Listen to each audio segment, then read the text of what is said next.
El camino. Nunca he sido una persona supersticiosa. Siempre creí que lo desconocido podía explicarse con lógica, pero hay noches en las que la memoria me juega malas pasadas, recordándome algo que viví y que aún, décadas después, no puedo explicar. Fue en 1987. Yo trabajaba como camionero y recorría largos trayectos por las carreteras más remotas de Argentina, transportando carga pesada desde Buenos Aires hasta los rincones más inhóspitos de la Patagonia. Esa noche, el destino me llevó por un camino que nunca podré olvidar. Era invierno, un frío seco que calaba hasta los huesos. Mis neumáticos mordían el asfalto congelado mientras las luces del camión rasgaban la densa oscuridad.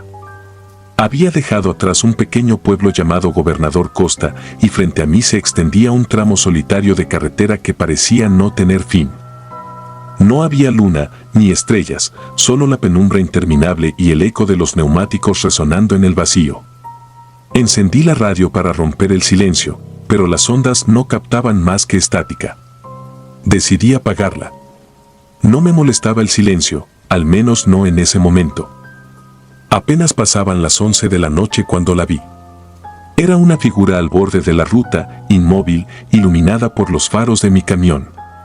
Por un segundo pensé que era un animal, quizá un guanaco o un zorro, pero cuando frené con cuidado, pude distinguirla mejor. Era una mujer. Llevaba un vestido blanco que se agitaba levemente con el viento, aunque no se movía. Estaba descalza, y su piel era tan pálida que casi se fundía con la neblina. Algo en ella no encajaba. Mi instinto me gritaba que siguiera adelante, pero la humanidad, o tal vez la curiosidad, pudo más. Bajé la velocidad y detuve el camión junto a ella. Cuando abrí la ventanilla, el aire frío me golpeó la cara. ¿Se encuentra bien?, pregunté, esperando alguna respuesta, pero ella no dijo nada.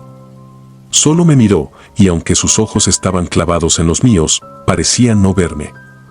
Era una mirada vacía, perdida en un abismo que no pude comprender. Tal vez esté en shock, pensé. Bajé del camión y caminé hacia ella.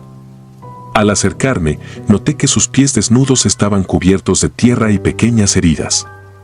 Extendí la mano para tocar su hombro y ayudarla, pero antes de que pudiera hacerlo, ella simplemente giró hacia el camión y subió a la cabina sin decir una palabra. No supe cómo reaccionar. Me quedé parado unos segundos, intentando procesar lo que acababa de pasar. No era normal, pero tampoco podía dejarla ahí. Subí de nuevo al camión, cerré la puerta y arranqué, esperando que con el calor del vehículo comenzara a reaccionar. Ella estaba sentada a mi lado, inmóvil, con las manos sobre el regazo. Su chal, que ahora noté era de un color grisáceo, parecía estar mojado. De vez en cuando lanzaba un leve suspiro, casi imperceptible. Intenté iniciar una conversación para calmarme, porque, para ser honesto, algo en esa mujer me ponía nervioso. ¿Hacia dónde va?, pregunté, manteniendo la vista en la carretera. Nada. Ni una palabra. Solo el susurro del viento entrando por alguna rendija del camión. Miré por el retrovisor y noté que la neblina se hacía más espesa. Las luces traseras apenas alcanzaban a iluminar unos metros antes de desaparecer en la nada. De repente, el motor comenzó a emitir un leve ruido, como si algo estuviera obstruyendo el sistema. La aguja del velocímetro cayó bruscamente y sentí como el camión empezaba a perder potencia. Maldije entre dientes y maniobré hasta detenerme al costado del camino. Apagué el motor y tomé una linterna para revisar qué estaba mal. Antes de bajar, miré de reojo hacia el asiento del acompañante. Ella seguía ahí, inmóvil, como una estatua de mármol. Su mirada estaba fija en el parabrisas, aunque no había nada que mirar, solo oscuridad. Caminé alrededor del camión, inspeccionando los neumáticos y revisando el motor, pero no encontré nada fuera de lo normal. Sin embargo, al moverme hacia la parte trasera, noté algo que me dejó helado. Había marcas de manos sobre la puerta del compartimento de carga, como si alguien hubiese intentado abrirla. Eran recientes, pues aún estaban húmedas y en lugar de tierra o grasa, las marcas parecían ser de sangre. Regresé al camión rápidamente, con el corazón latiendo con fuerza. Abrí la puerta del conductor y subí de un salto, dispuesto a arrancar y largarme de ahí lo antes posible. Pero al sentarme, noté algo que me heló la sangre. La mujer ya no estaba en el asiento. Mi respiración se detuvo por un momento. Miré hacia la carretera, luego al espejo retrovisor. No había nadie. Giré la cabeza hacia el asiento y ahí estaba, su chal, ahora completamente empapado de un líquido oscuro y espeso que goteaba sobre la alfombra. Era sangre. Sentí que el pánico comenzaba a apoderarse de mí. Quería salir corriendo, dejar el camión y buscar ayuda, pero ¿ayuda para qué? Estaba solo, en medio de la nada, con kilómetros de carretera desierta por delante y por detrás. El silencio era abrumador, roto únicamente por el sonido de mi respiración entrecortada y el crujir del asiento bajo mi peso. Tomé el chal con cuidado y lo arrojé fuera del camión, como si al deshacerme de él pudiera borrar lo que estaba pasando. Arranqué el motor y pisé el acelerador, deseando con todas mis fuerzas alejarme de aquel lugar. Pero el camión apenas avanzó unos metros cuando lo sentí.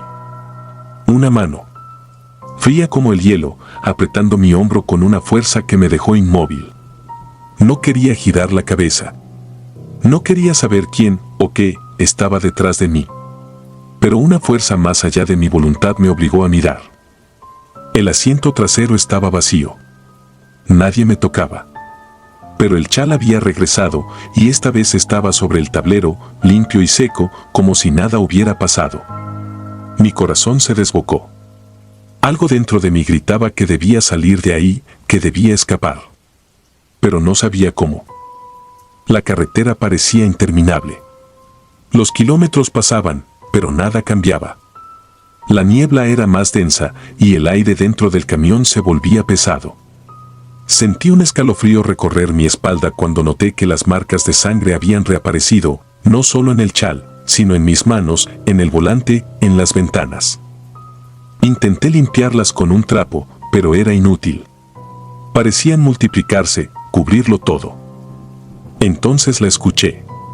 Una risa suave, apenas un murmullo, pero tan cercana que parecía provenir de dentro de mi cabeza. ¿Quién está ahí?, grité, pero mi voz se perdió en el vacío. De repente, las luces del camión comenzaron a parpadear y el motor emitió un ruido seco antes de apagarse por completo. La oscuridad me envolvió y por primera vez en mi vida sentí verdadero terror. Fue entonces cuando la vi de nuevo. Estaba de pie frente al camión, iluminada por la tenue luz de emergencia. Su vestido blanco ahora estaba manchado de sangre y sus ojos eran pozos oscuros que me miraban fijamente, sin pestañear. Intenté moverme, pero mi cuerpo no respondía. Estaba paralizado, atrapado en mi asiento, obligado a enfrentar aquella visión aterradora. Ella levantó una mano, señalándome, y aunque no movió los labios, escuché su voz clara y fría como el viento. No debiste detenerte. En ese momento, el mundo pareció desmoronarse a mi alrededor. La carretera desapareció, el camión se desvaneció, y yo caí en un abismo de oscuridad y silencio. Desperté horas después, tirado en el suelo junto a la carretera. El camión estaba estacionado a unos metros, con las luces encendidas y el motor en marcha. No había rastro de ella, ni del chal, ni de las marcas de sangre. Intenté convencerme de que todo había sido una pesadilla, pero el miedo persistía, como un eco en mi mente. Desde aquella noche, no volví a conducir por esas rutas. Dejé el trabajo, cambié de ciudad, incluso de país.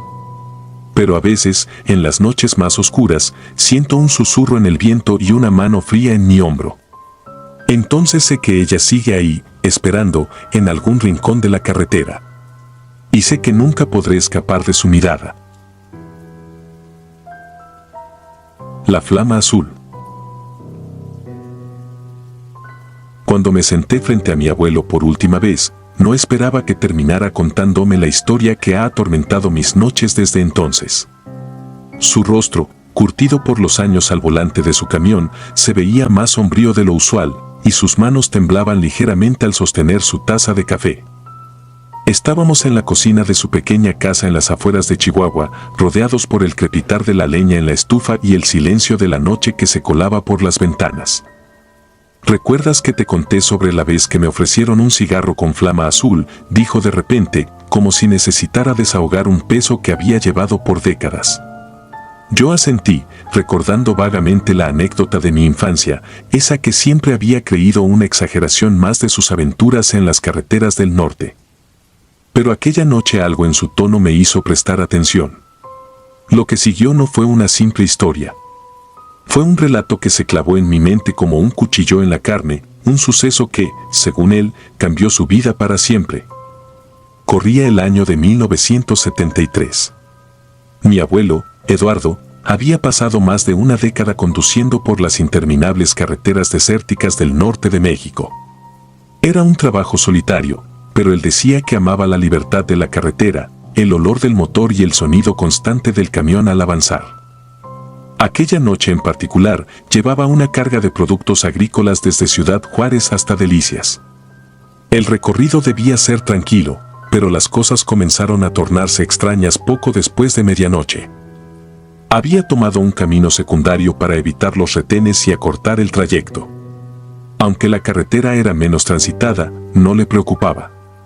Sin embargo, esa noche todo se sentía distinto. Eduardo notó que la temperatura parecía haber bajado drásticamente. El aire, que usualmente era cálido y seco, se sentía helado, como si el mismo desierto estuviera conteniendo la respiración. La luna brillaba intensamente, pero la luz parecía incapaz de atravesar las sombras que se alargaban de manera antinatural a lo largo del asfalto. Fue al tomar una curva cerrada que lo vio. De pie en la orilla de la carretera, un hombre delgado, alto y vestido completamente de negro. Llevaba un sombrero enorme que ocultaba gran parte de su rostro, pero lo poco que mi abuelo alcanzó a ver, la piel pálida, los labios delgados y una sonrisa que no pertenecía a este mundo, le heló la sangre. Aunque nunca recogía autoestopistas, algo lo obligó a reducir la velocidad. Pero antes de detenerse por completo, el hombre ya estaba a la altura de la ventanilla, como si se hubiera deslizado hasta allí sin caminar realmente. «Buenas noches, amigo», dijo el hombre con una voz grave y tranquila. Sacó un cigarro de entre las sombras de su abrigo y lo encendió. La flama que brotó del encendedor no era amarilla ni roja, sino de un azul intenso, como el fuego de un soplete, pero más vivo. Eduardo lo miró, incapaz de hablar. El hombre, como si estuviera acostumbrado a esa reacción, sonrió aún más ampliamente y extendió el cigarro hacia él. «Toma un cigarro. La noche es larga, y este te ayudará a mantenerte despierto». Mi abuelo se negó con un movimiento de cabeza. No le gustaba el tabaco, pero era más que eso, había algo en esa flama, en esa sonrisa, que lo llenaba de un miedo indescriptible. El hombre, sin inmutarse, asintió y señaló hacia adelante. «Si tomas ese camino a la derecha, llegarás mucho más rápido», dijo, señalando con el cigarro hacia una brecha que apenas se distinguía entre la maleza. Mi abuelo no respondió. Algo en su interior le decía que no debía seguir ese consejo, que no debía aceptar nada de ese hombre. Sin decir una palabra, aceleró el camión y dejó al extraño atrás. Pero el hombre no desapareció tan fácilmente. A medida que avanzaba por la carretera, Eduardo podía verlo reflejado en los espejos laterales. Siempre allí, de pie en la distancia, con la flama azul brillando en la oscuridad. Las cosas empeoraron cuando se dio cuenta de que el camino parecía alargarse más de lo normal. Había conducido esa ruta muchas veces y sabía cuánto tiempo debía tomarle llegar al siguiente cruce. Pero esa noche, no importaba cuánto avanzara, el paisaje parecía el mismo, la misma curva, las mismas sombras deformadas, las mismas montañas recortadas contra el cielo nocturno.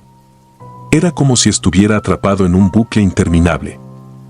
La ansiedad comenzó a invadirlo. Sentía que algo lo observaba desde la oscuridad, algo que se movía entre los matorrales y lo seguía de cerca. De vez en cuando, podía jurar que veía un destello azul entre las sombras, como si alguien estuviera encendiendo y apagando un cigarro. En un intento desesperado por romper el bucle, decidió detenerse. Apagó el motor y bajó del camión, dispuesto a comprobar si realmente estaba perdiendo la razón. El silencio que lo envolvió era absoluto, casi antinatural. Ni un solo grillo, ni el susurro del viento entre los arbustos. Solo el sonido de su propia respiración y el latido acelerado de su corazón. Cuando encendió su linterna y apuntó hacia la carretera, se dio cuenta de que algo no estaba bien. El asfalto parecía más oscuro, como si estuviera cubierto por una capa de aceite o sangre. Fue entonces cuando lo escuchó. Un susurro. Suave, como el roce de las hojas, pero cargado de una intención maliciosa. Provenía de detrás de él. Mi abuelo giró rápidamente, iluminando con la linterna, pero no había nada. Solo el camión, inmóvil y silencioso. Pero el susurro continuaba, creciendo en intensidad hasta convertirse en un murmullo ensordecedor. De pronto, lo vio de nuevo. El hombre del sombrero, de pie a unos metros, en medio de la carretera. Esta vez, la sonrisa había desaparecido de su rostro, reemplazada por una expresión de absoluta hostilidad. Sostenía el cigarro con la flama azul, que ahora brillaba con una intensidad casi cegadora. Eduardo intentó moverse, pero sus piernas parecían clavadas al suelo. Fue entonces cuando el hombre habló de nuevo, su voz resonando como un trueno en la inmensidad del desierto. Te di una oportunidad, pero decidiste ignorarla, dijo. Ahora este camino te pertenece, para siempre. De repente, el paisaje comenzó a cambiar. La carretera desapareció, y en su lugar, mi abuelo se encontró rodeado de un desierto vacío, infinito, bajo un cielo sin estrellas. El camión ya no estaba, y el hombre del sombrero había desaparecido. Solo quedaba la flama azul, flotando en el aire como un faro infernal. Eduardo empezó a correr, pero no importaba cuánto se esforzara, el horizonte siempre parecía estar a la misma distancia. No sabe cuánto tiempo estuvo allí. Días, semanas, tal vez meses. Pero eventualmente despertó al costado de la carretera, con el camión estacionado a unos metros. El sol brillaba en lo alto y el calor del desierto era abrasador. Lo primero que notó fue que el reloj del tablero marcaba las 3 de la mañana, la misma hora en la que había visto al hombre del sombrero. Sin embargo, el sol estaba en lo alto y su carga ya no estaba en la caja del camión. Mi abuelo nunca pudo explicar cómo volvió a la realidad ni cuánto tiempo había pasado en aquel lugar. Pero una cosa era segura, nunca volvió a conducir de noche y nunca tomó un desvío que no estuviera marcado en el mapa. Cuando terminó de contarme la historia, me miró fijamente a los ojos y dijo, no juegues con lo que no entiendes. Hay cosas en estas carreteras que no pertenecen a nuestro mundo. Desde entonces, cada vez que viajo por carretera, no puedo evitar mirar por el retrovisor, esperando no ver una figura delgada y oscura con un cigarro que arde con una flama azul. El niño del oso de peluche. Era 2005 y esa noche todavía la tengo grabada como un tatuaje en mi memoria. No importa cuánto intente olvidarla, el miedo persiste, como una sombra acechando en las esquinas de mi mente. Me encontraba viajando solo por la carretera entre San Salvador y Santa Ana. Recuerdo haber salido un poco tarde de casa, tal vez alrededor de las 10:30 de la noche. Tenía prisa, así que opté por conducir de noche para evitar el tráfico y llegar temprano a mi destino. Nunca pensé que esa decisión marcaría un antes y un después en mi vida. Era una noche nublada y húmeda. El clima había sido sofocante todo el día, y aunque no llovía, el aire olía a tierra mojada. La carretera estaba casi desierta, salvo por algún camión que pasaba de vez en cuando. La música de la radio apenas me mantenía alerta, pero el cansancio empezaba a pesarme. En el horizonte, los faros de mi auto parecían devorar la oscuridad, pero no iluminaban lo suficiente para hacerme sentir seguro. Todo tenía una atmósfera extraña, como si algo estuviera fuera de lugar. Fue entonces cuando lo vi. Había una figura pequeña parada a un costado de la carretera, justo en un tramo sin alumbrado público. Mi instinto me obligó a frenar. ¿Qué hacía un niño ahí, en medio de la nada, a esas horas? Tenía un osito de peluche entre las manos y estaba inmóvil, mirando hacia la carretera. Lo primero que pensé fue que quizás se había perdido, que tal vez había escapado de su casa o que alguien lo había abandonado. A medida que mi auto se detenía, el haz de luz de los faros lo iluminó por completo, y fue en ese momento que mi pecho se encogió. El niño no tenía ojos. En el lugar donde deberían estar, había dos huecos oscuros, profundos, que parecían absorber la luz misma. Sentí que el corazón me daba un vuelco. Era un miedo visceral, como si algo en mi cerebro me estuviera gritando que no debía estar ahí, que debía irme de inmediato. Pero mi cuerpo estaba congelado, incapaz de reaccionar. Mi mente intentaba racionalizar lo que veía, pero no encontraba ninguna explicación lógica. El niño no se movía. Estaba parado en medio de la carretera, sujetando su peluche con ambas manos, como si esperara algo. De repente, el osito de peluche cayó al suelo. Fue un movimiento tan lento y calculado que me hizo sentir aún más incómodo. Al escuchar el golpe sordo del peluche contra el asfalto, algo dentro de mí se quebró. Recuperé el control de mis manos y pisé el acelerador con todas mis fuerzas. El auto rugió y comenzó a avanzar rápidamente. Sentí un alivio momentáneo al dejar al niño detrás, pero esa sensación se desvaneció tan rápido como había llegado. Miré por el retrovisor y casi suelto el volante del susto. El niño estaba corriendo detrás de mi auto. Pero no corría como un niño normal. Sus movimientos eran erráticos, antinaturales, como si cada paso fuera un espasmo que lo impulsaba hacia adelante. Su velocidad era imposible. No había forma de que pudiera mantener el ritmo de un auto que iba a más de 100 kilómetros por hora, pero ahí estaba, cada vez más cerca. Lo peor era su rostro, o la ausencia de este. Desde el retrovisor podía ver esos huecos negros donde debían estar sus ojos, y por un instante juraría que me estaban mirando directamente. Sentí un sudor frío recorrer mi espalda. Mi respiración era entrecortada, y mis manos temblaban tanto que apenas podía mantener el auto en la carretera. Todo mi cuerpo estaba en estado de alerta, pero no sabía qué hacer. Seguí acelerando, con la esperanza de que eventualmente lo dejaría atrás. Pero no importaba cuánto aumentara la velocidad, el niño seguía ahí, corriendo a una distancia alarmantemente cercana. De repente, las luces del auto comenzaron a parpadear. Primero fue un leve parpadeo, como si la batería estuviera fallando, pero luego los faros se apagaron por completo. La oscuridad me envolvió, y solo podía guiarme por el reflejo pálido de la luna en la carretera. Estaba completamente ciego y aterrorizado, rezando para que los faros volvieran a encenderse. Finalmente, después de unos segundos que se sintieron eternos, la luz regresó, pero el niño ya no estaba. El camino estaba vacío, como si nunca hubiera estado allí. Aunque debería haberme sentido aliviado, el silencio me resultó aún más inquietante. Sabía que algo no estaba bien, que esto no había terminado. Traté de calmarme, respirando profundamente, pero el sudor empapaba mis manos y el volante. Mi mente estaba en un caos absoluto, tratando de encontrar alguna explicación lógica para lo que acababa de suceder. ¿Había sido una alucinación? ¿Un truco de la luz? No tenía respuestas, solo preguntas. Continué conduciendo, pero el ambiente se sentía más pesado, como si algo invisible estuviera presionando sobre mi pecho. La música de la radio se distorsionó y por un instante escuché algo que parecía un susurro.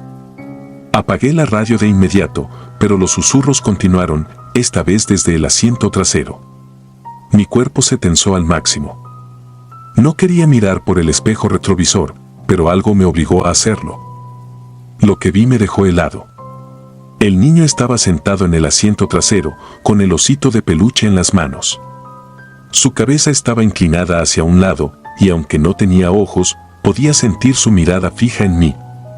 Intenté gritar, pero mi garganta no emitió ningún sonido. El auto comenzó a perder el control, y apenas logré mantenerlo en la carretera. Fue entonces cuando sentí una mano helada tocar mi hombro. Giré la cabeza con un movimiento brusco, pero no había nadie allí.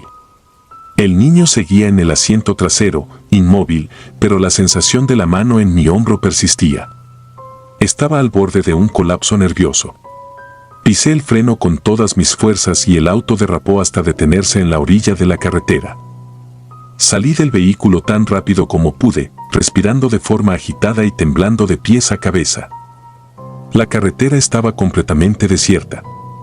El aire era denso y la única luz provenía de los faros de mi auto. Me alejé unos pasos, esperando ver al niño salir del auto, pero no pasó nada. Reuní el valor suficiente para asomarme al interior del vehículo. Estaba vacío. El asiento trasero estaba tal como lo había dejado, sin señales de que alguien hubiera estado allí. Pero algo llamó mi atención: el osito de peluche estaba en el asiento del copiloto. No podía entender lo que estaba sucediendo. Me subí al auto nuevamente, decidido a salir de esa maldita carretera lo más rápido posible. Pero cuando giré la llave en el encendido, el motor no arrancó. Intenté una y otra vez, pero solo escuchaba el chasquido inútil del motor fallando. De repente, el aire dentro del auto se volvió gélido y mi aliento comenzó a formar pequeñas nubes blancas frente a mí. Fue entonces cuando lo escuché de nuevo, un susurro, apenas audible, pero claramente dirigido a mí. ¿Por qué no me ayudaste? La voz era infantil, pero tenía un tono inquietante, como si viniera de un lugar profundo y oscuro. No sabía qué hacer. Sentía que estaba atrapado en una pesadilla de la que no podía despertar. Miré por el parabrisas y ahí estaba él, de pie frente al auto, sosteniendo el peluche. Su cabeza estaba ladeada y aunque no tenía ojos, podía sentir su mirada perforándome. Finalmente, el auto arrancó y sin pensarlo dos veces, aceleré como si mi vida dependiera de ello. El niño se desvaneció en el retrovisor, pero el miedo permaneció conmigo durante todo el camino. No paré hasta llegar a Santa Ana, donde me detuve en una estación de servicio, incapaz de continuar. Apenas pude articular palabras para explicarle al empleado lo que había pasado. Me miró con una mezcla de lástima y preocupación, y solo me dijo: no es la primera vez que escucho algo así en esa carretera. Esa noche no pude dormir. Incluso ahora, años después, sigo recordando cada detalle con una claridad aterradora. No volví a tomar esa carretera de noche, ni de día. Algunos dicen que el niño es el espíritu de alguien que murió allí, buscando ayuda. Otros creen que es algo mucho más oscuro, algo que no pertenece a este mundo. Sea lo que sea, no quiero volver a saber de él. Solo espero que nunca te encuentres con él, porque si lo haces, no estoy seguro de que vivas para contarlo. El puente maldito. En Costa Rica existe un lugar conocido como el Puente de las Almas. Tal vez hayas escuchado de él, tal vez no, pero para mí no es simplemente un nombre en un mapa. Es una cicatriz en mi memoria. Nunca olvidaré lo que viví en ese maldito lugar, porque todavía siento el peso de esa noche en mi pecho, como si hubiera traído algo conmigo, algo que nunca debí tocar. Todo comenzó en el verano de 2014, un año que debería haber sido normal, pero que marcó un antes y un después en mi vida. Había decidido hacer un viaje en carretera para despejar mi mente. Llevaba meses lidiando con una ruptura complicada y necesitaba escapar de todo, del trabajo, de las mismas calles, de los mismos rostros que me recordaban cosas que prefería olvidar. Un amigo, al que llamaré Daniel, se ofreció a acompañarme. Era alguien práctico, de esos que siempre ven el lado racional de las cosas, así que me pareció una buena compañía para evitar que mi mente divagara demasiado. El plan era simple: conducir desde San José hasta una pequeña playa al sur llamada Playa Ballena. Habíamos trazado la ruta con cuidado, pero no éramos conscientes de que pasaría por el famoso Puente de las Almas. No lo sabía en ese momento, y quizá fue mejor así.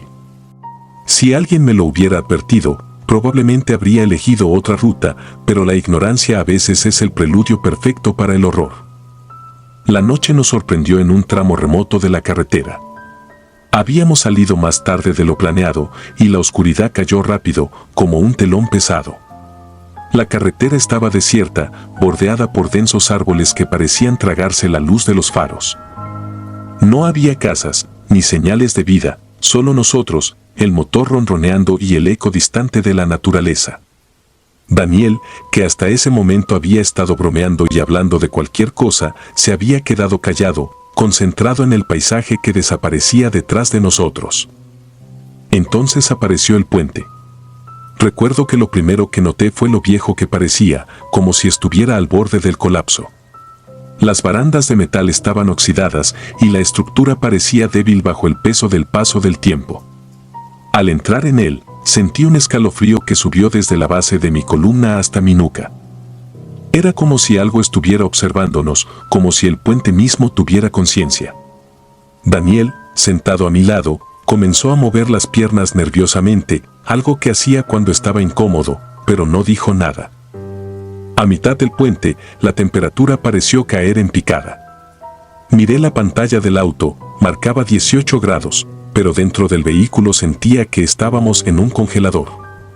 Intenté encender la calefacción, pero no pasó nada, como si el sistema eléctrico hubiera fallado de repente. Fue entonces cuando escuché a Daniel soltar un gemido ahogado. Giré la cabeza hacia él y vi que tenía los ojos llenos de lágrimas. No podía creerlo, nunca lo había visto llorar, ni siquiera en los peores momentos de su vida. ¿Qué te pasa?, le pregunté, tratando de mantener la voz firme. Él negó con la cabeza, apretando los labios, como si no pudiera hablar, como si las palabras fueran una carga demasiado pesada. Fue en ese momento cuando algo se movió en el rabillo de mi ojo, afuera, en las barandas del puente. Frené el auto de golpe y el chirrido de los neumáticos resonó en la noche. Por un instante, pensé que había imaginado todo, que era solo el cansancio jugando con mi mente. Pero al mirar por la ventana, mi corazón se detuvo. Allí estaban. Figuras humanas, colgando de las barandas del puente, balanceándose como hojas muertas en el viento. No tenían rostros, o al menos no podía distinguirlos claramente.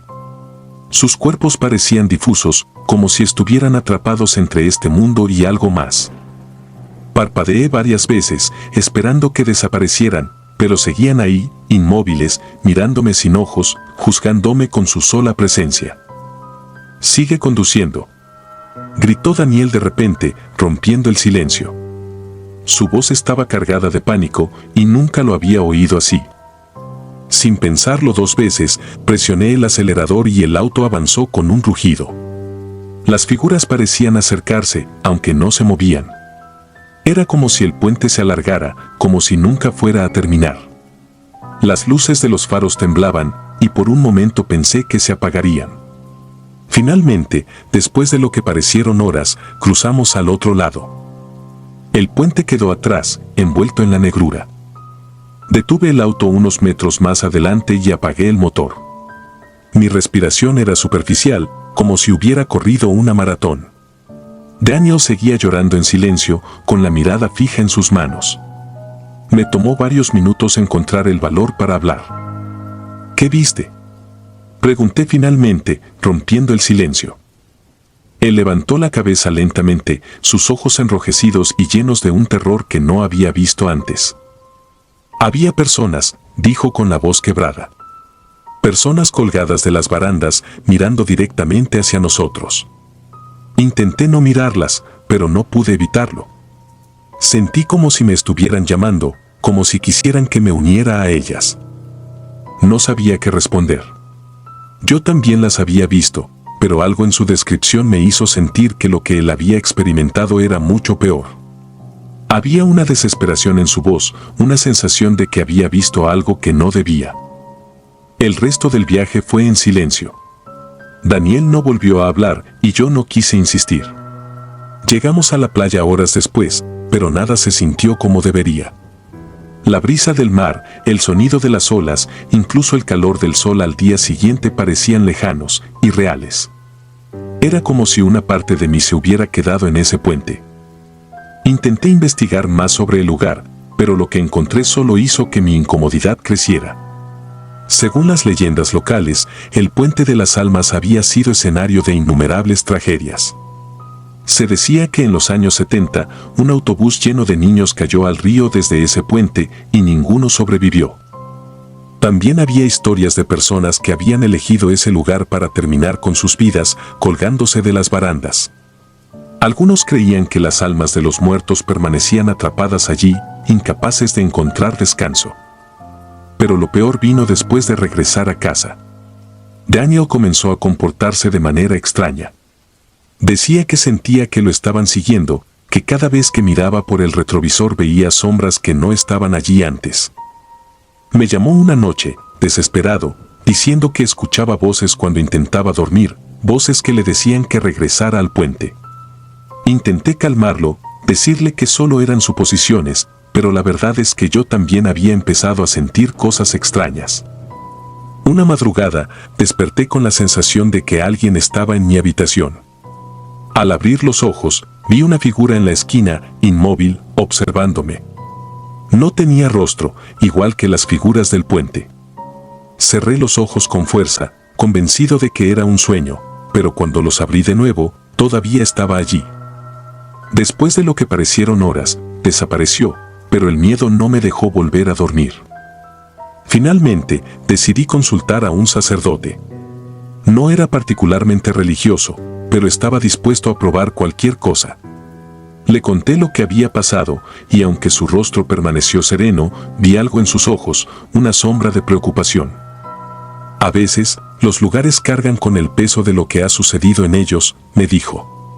Y a veces, las almas perdidas buscan compañía. Me recomendó rezar, mantenerme firme y, sobre todo, no regresar al puente. Le hice caso, pero la sensación de ser observado nunca desapareció del todo. Incluso ahora, años después, todavía evito conducir por carreteras solitarias. Cada vez que veo un puente viejo, siento un nudo en el estómago y acelero para cruzarlo lo más rápido posible. A Daniel nunca lo volví a ver. Poco después de nuestra experiencia, se mudó al extranjero sin avisar. Supe por un amigo en común que había buscado ayuda psicológica, pero nunca habló del puente con nadie más. No lo culpo, hay cosas que es mejor no recordar, cosas que es mejor no entender.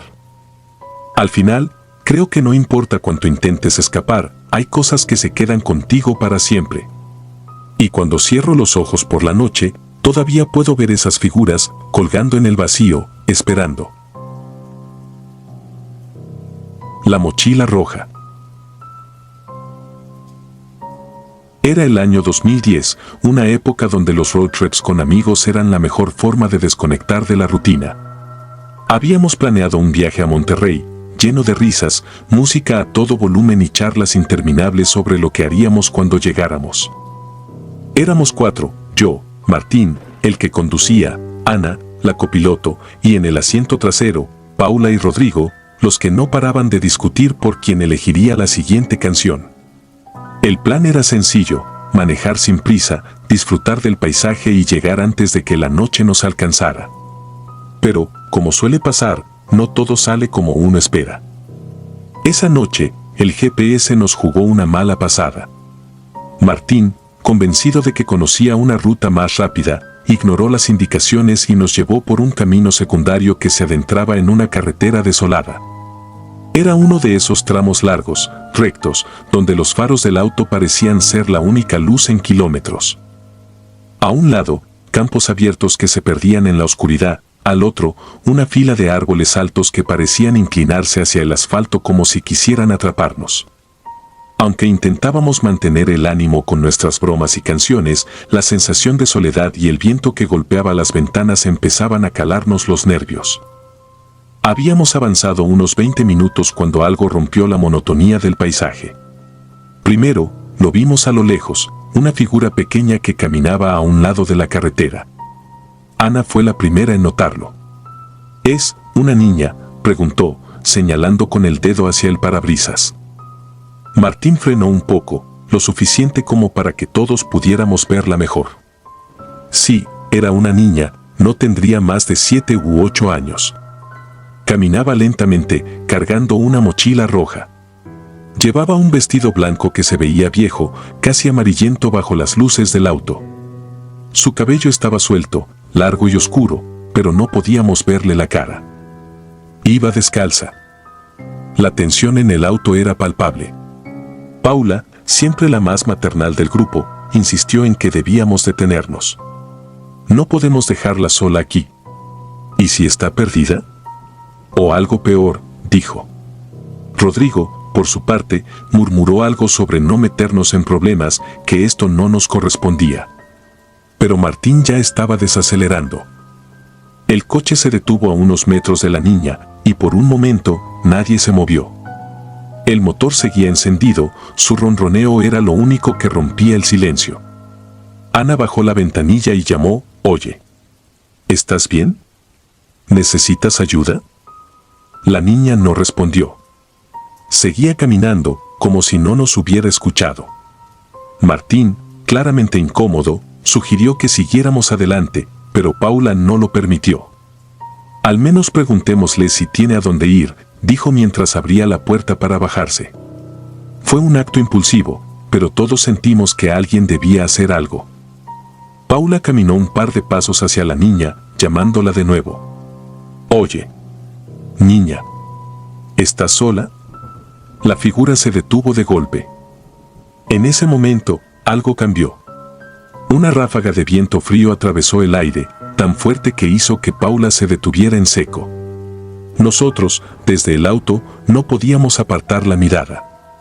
La niña giró lentamente la cabeza hacia nosotros, y mi estómago se hundió. No tenía rostro. Donde deberían estar sus ojos, su nariz, su boca, solo había un cráneo vacío, oscuro, como si toda la piel y la carne hubieran desaparecido. En sus cuencas, solo había un vacío negro que parecía absorber la luz de los faros. No sé quién gritó primero. Creo que fue Ana. Todo pasó tan rápido.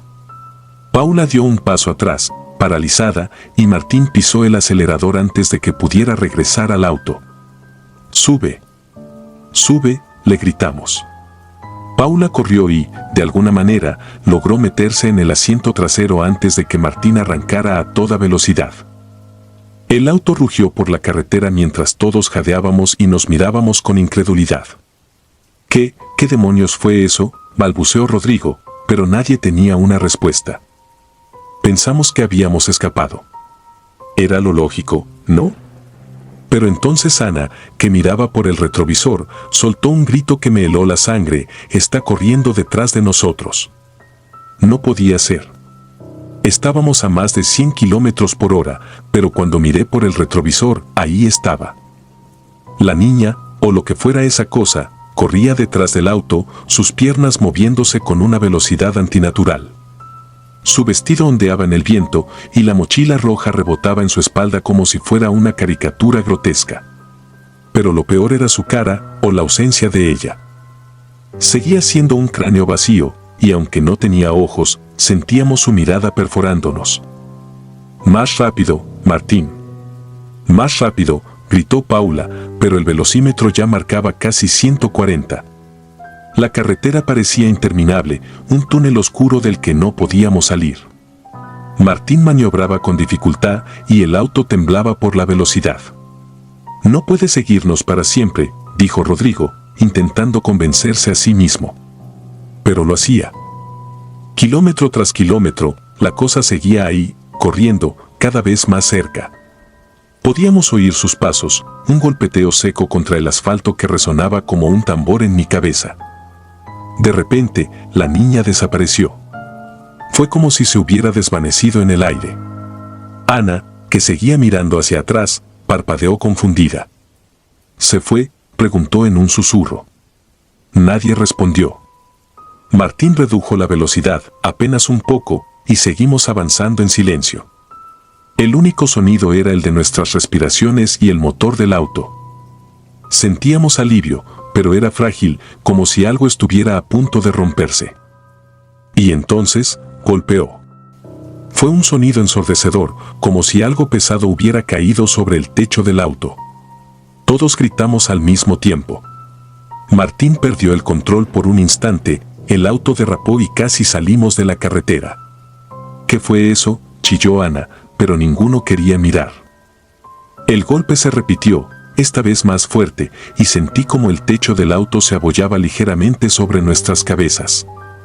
Era como si algo estuviera saltando sobre nosotros. Martín aceleró de nuevo, pero el auto parecía más lento, como si algo lo estuviera reteniendo. Entonces, la vimos. Desde el parabrisas, una mano delgada, huesuda, apareció deslizándose por el vidrio. Sus dedos eran largos, casi demasiado largos, y las uñas parecían garras. Lentamente, la niña, o esa cosa, asomó su cabeza sobre el capó. Su cráneo vacío nos miraba directamente, y por un instante sentí que el tiempo se detenía. Era como si estuviera disfrutando nuestro terror. «Frena, Martín. Frena», grité, y lo hizo. El auto chirrió al detenerse bruscamente y la cosa salió volando hacia adelante. Cayó al suelo, pero no tardó en levantarse, moviéndose de una manera antinatural, como si sus huesos estuvieran dislocados. Antes de que pudiera alcanzarnos, Martín giró el volante y salimos disparados en dirección contraria. Nadie habló. Nadie respiró. Solo queríamos alejarnos. Finalmente, después de lo que parecieron horas, vimos las luces de una gasolinera a lo lejos. Era como un oasis en medio del desierto. Martín estacionó el auto de golpe y todos salimos corriendo, temblando, incapaces de articular una palabra. El encargado de la gasolinera nos miró con curiosidad, pero no le dijimos nada. ¿Qué podíamos decir? Vimos a una niña sin cara que nos persiguió durante kilómetros. Nadie nos creería. Nos quedamos ahí hasta el amanecer, demasiado asustados para volver al auto. Cuando finalmente tuvimos el valor de regresar, notamos algo extraño. Sobre el techo del auto había marcas de manos pequeñas, como si alguien hubiera estado rascándolo con uñas largas. La pintura estaba arañada y en la parte trasera encontramos algo que nos dejó helados, una mochila roja, vieja y desgastada, con una mancha oscura que parecía sangre. Nunca volvimos a hablar de esa noche. No sé qué era esa cosa ni por qué nos eligió a nosotros, pero sé que no era humana. Desde entonces, cada vez que paso por una carretera desolada, no puedo evitar mirar por el retrovisor, esperando no encontrar ese cráneo vacío persiguiéndome de nuevo. Y si alguna vez ves a una niña sola en medio de la nada, no te detengas. No cometas el mismo error. Porque hay cosas en este mundo que es mejor no intentar comprender. Si disfrutas de los relatos, te invitamos a apoyarnos con un like y un comentario, ya que eso nos ayuda muchísimo. Además, si aún no estás suscrito o suscrita, te animamos a formar parte de la comunidad del terror. Muchas gracias por escucharnos y por tu apoyo.